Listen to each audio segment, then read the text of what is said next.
Anxiety is something that's hard to kind of put a label on because it's kind of just fear, and in most cases it's fear without a valid reason. Um, I grew up with really bad anxiety. Just I struggled to make friends growing up. In elementary school, I kind of had some friends, and I had this really close friend, and he ended up moving away, and it was hard on me, and it caused me to develop this anxiety. And in my later years of elementary school, I didn't really make friends, and I kind of isolated myself from people aside from family. This was difficult on me, and it made it extra hard because going into middle school, that's when COVID hit, and I was alone, and I didn't really have any friends, and so it was already hard enough to make friends, let alone when you can't even see people's faces, and everyone's got masks on, and that that made it more awkward to try to grow and become better. And it kind of caused me to become even more isolated than I even was. Even from my family, I'd spend hours just playing video games, hiding from people, and not having to talk to anybody.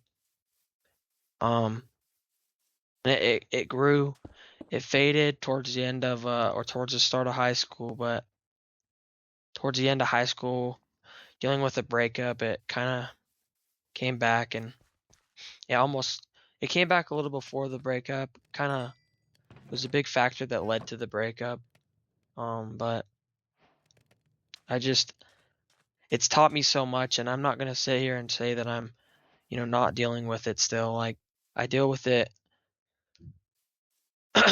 on a daily basis, but I have a bit more of an understanding of it now, and I I'm doing a lot better with fighting it per se, and understanding it. And I just, some things that it's taught me is, I think the biggest thing is that if you're someone who has anxiety, a good thing that you can do is to not run from it. And I've learned that, like, avoiding everything that makes you anxious just makes that fear and that anxiety worse, because it just grows, because in your mind you make it seem like such a bigger deal. But if you face it head on and you deal with it, then you'll process it more as just being something. I think an example of this could be, in school, I always hated public speaking. I always hated talking to new people, strangers. Any group projects were not really for me. Um, but if I had to do a group project, and I'd be in a group, I would freak out. And some of the times I would just, ask to go to the bathroom and leave. And I would text my mom telling her I feel sick. And, I would lie to her, and she would check me out just because I didn't want to have to talk to these random people. And it, I think it hurt me growing a lot because, little did I know, maybe if I was talking to one of those kids and they ended up being pretty cool, and maybe I could have made a friend or two or things like that. And so I think that avoiding your anxiety just grows it, and it makes it bigger, and it makes it seem like it's something that's more control over your life than it really should. Um, I'd say another thing that I noticed about my anxiety and what's kind of taught me is you can't control everything, and that's something that I really struggle with, is not being in control. I've I've dealt with it for my whole life. I just hate not being in control. I hate being in the passenger seat of a car. Um, just everywhere that I'm out of control, it's just caused me a lot of struggle. And I know that if I realize that I can't be in control of everything that happens to me, I think it'll make it easier to deal with knowing that anxiety is going to come, because I know that I can't control everything. Um, this it's kind of a topic that ties into the video prior, but I think it's realizing that your phone can be an escape from things, and that was what I was using it as. I wasn't using it as a tool, you know. I was using it as an escape if I was ever in a stressful situation or a situation that was causing me anxiety. I would just get on my phone and start scrolling, and that kind of became a habit and ended up getting me causing two separate problems. And that was one, it caused me to not have any clue on how to deal with any of the anxiety that I was going through. You know, no, it didn't make me do any sort of breathing techniques or anything trying to, delay it. It just caused more harm than it did good. And then it also got me, I'll be honest, I think it got me addicted to my phone. Um, I think, I think another thing is that it taught me how much relationships matter because it cost me mine. And, I have no fault for this girl. I still talk to her occasionally because we ended on pretty good terms, but I felt like I didn't bring enough in the end. And it's hard. It's one of those things I can't look back on it too much because hindsight's 2020. It's a lot harder to feel those things in the past, but it was something that I struggled with all throughout our relationship, but it really flared up and got to a problematic point towards the end, and that's what led to the breakup. But those relationships made me realize how important relationships are, whether or not that's a girlfriend or a boyfriend or even just having friends in general, because it's cost me a decent bit of friends as well, just from turning things down because they scared me and they made me anxious, and so caused people to kind of fade away from being my friend. Another thing that it's taught me is most of the things that I'm anxious about never end up happening. And I think that's a very important thing to realize if you're anxious, which is it's a little bit of an awkward one to admit, but I'll say it, which is I always struggled with anxiety relating to not being able to use a restroom when I felt I needed to. And on top of that, it was also not being able to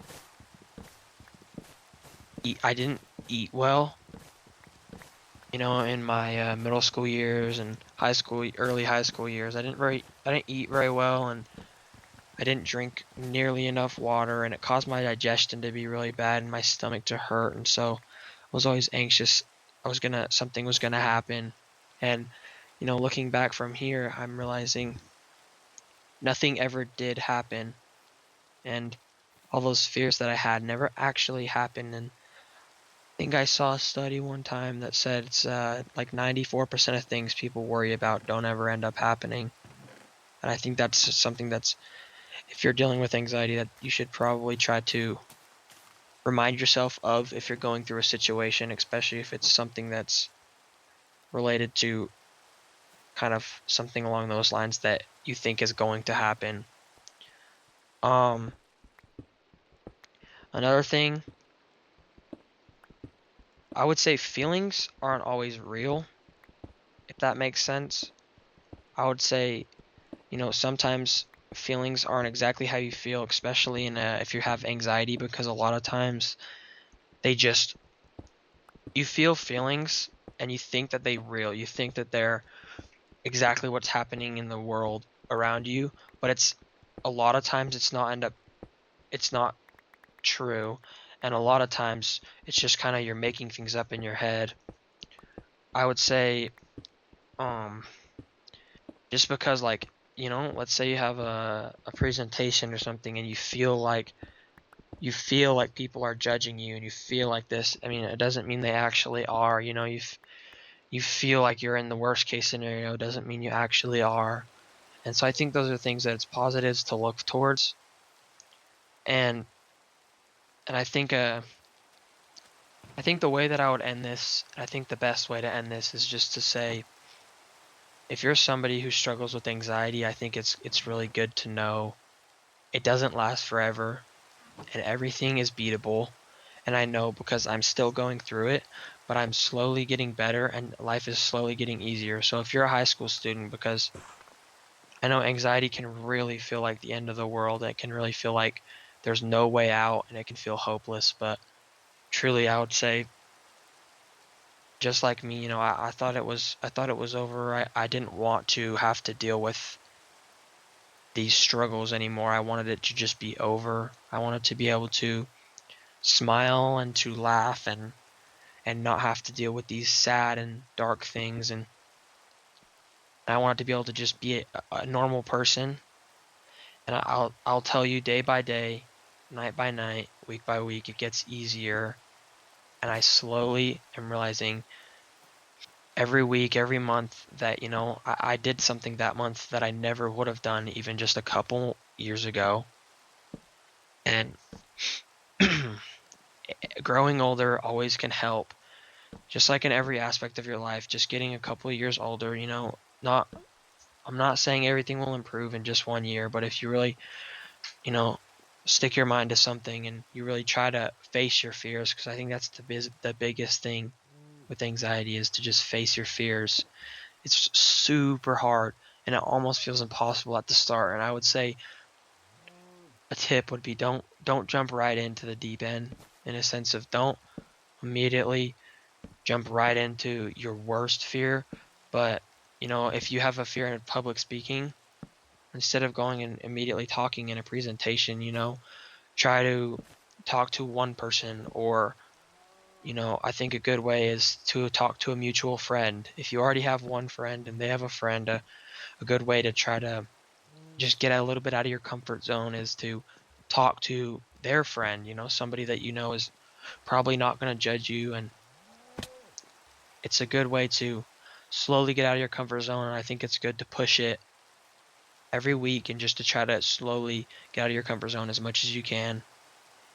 I think that, you know, life is a blessing even though you have struggles, and so I would say look for the positives and just know that it gets better.